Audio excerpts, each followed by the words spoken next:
দেখো 4 নম্বর সমস্যাটা হলো একটি বর্গের বাহুর দৈর্ঘ্য দেওয়া আছে 1200 সেন্টিমিটার।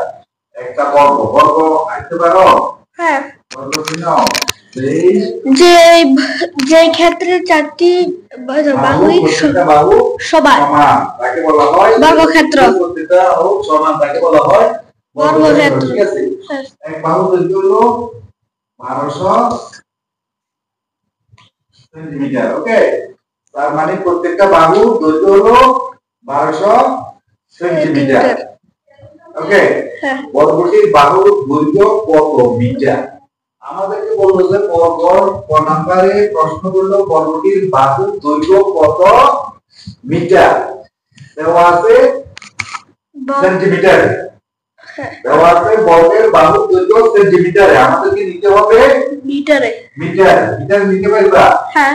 কিভাবে নিবা? তুমি বলবা যে দেওয়া আছে, কি দেওয়া আছে? বর্গের বাহুর দৈর্ঘ্য কত? 1200 সেমি। 1200 সেমি। সুতরাং 1200 সেমিকে তুমি মিটারে কিভাবে নিবা? তোমাকে বের করতে বললো মিটারে। আমরা জানি 100 সেন্টিমিটারে হয় 1 মিটার। তাহলে 100 দ্বারা গুণ করবে না ভাগ করবে? ভাগ। 100 দ্বারা যখন 1200 সেন্টিকে ভাগ করব তখন এটা যাবে কি মিটারে। সমান 12 মিটার। উত্তর 12 মিটার। ক্লিয়ার?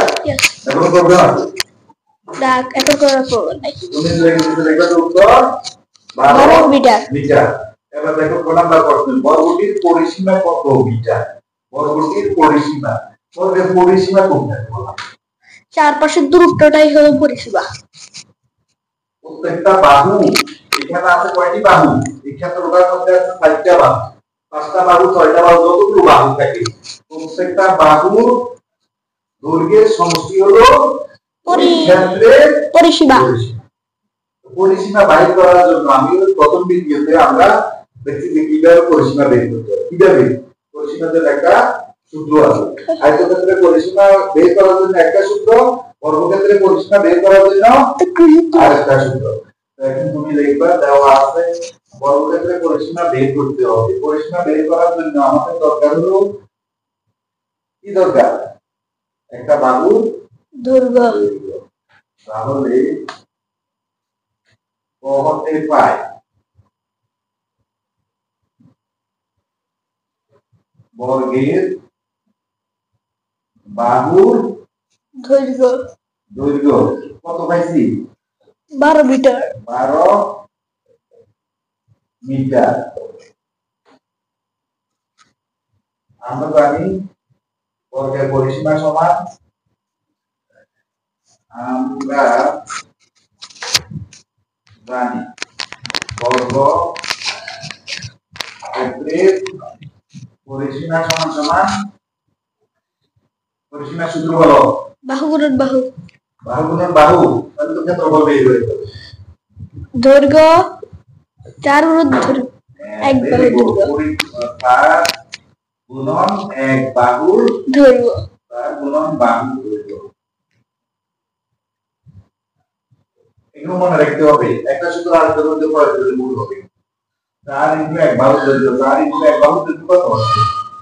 বাহু দৈর্ঘ্য 12 মিটার। 12 মিটার। এখন এককটা কি হবে বলো তো? বর্গ একক মিটার। মিটার হবে। কেন মিটার হবে? যেহেতু এখানে বলা আছে 4টা বাহু দৈর্ঘ্য বাইর করতে, আমরা ক্ষেত্রটা বাইর করতে, ক্ষেত্রফল বের করতেছি।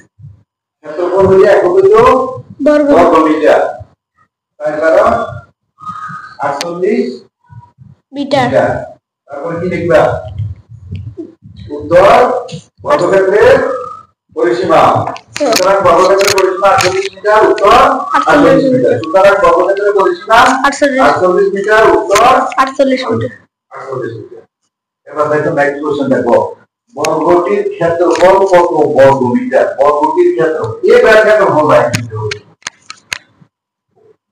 বর্গটির ক্ষেত্রফল ক্ষেত্রফল কোন জায়গাটাকে ক্ষেত্রফল বলা হয়? ভিতরে পুরো অংশটুকুকেই সম্পূর্ণ অংশটুকুকে বলা হয় ক্ষেত্রফল। এগুলো কি এর ধারণা দেখতে হবে, বুঝতে পারছো?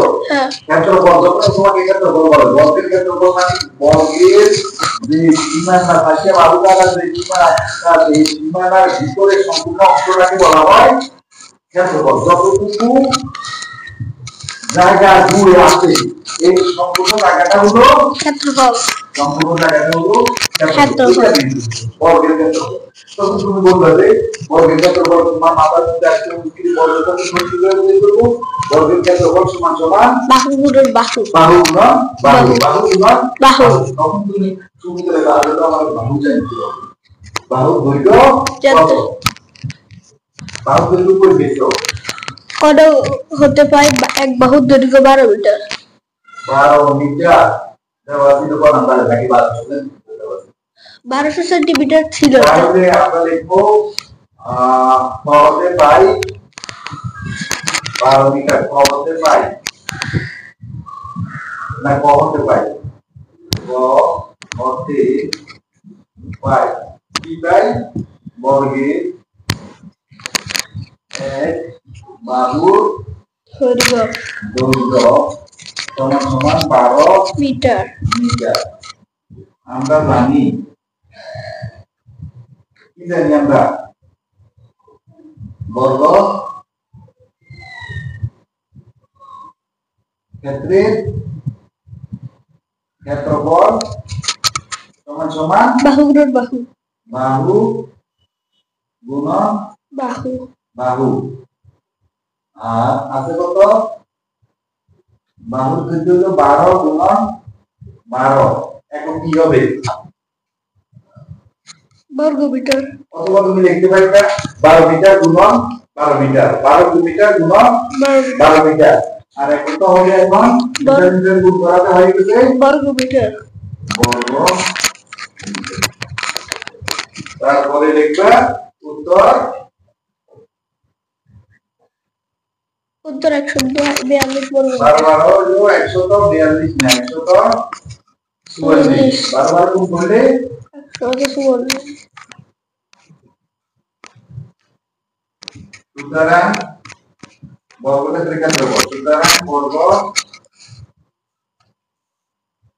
ক্ষেত্রের ক্ষেত্রফল সমান সমান 144 বর্গ মিটার। উত্তর 144 বর্গ মিটার। বুঝতে পারছো? এইভাবে তুমি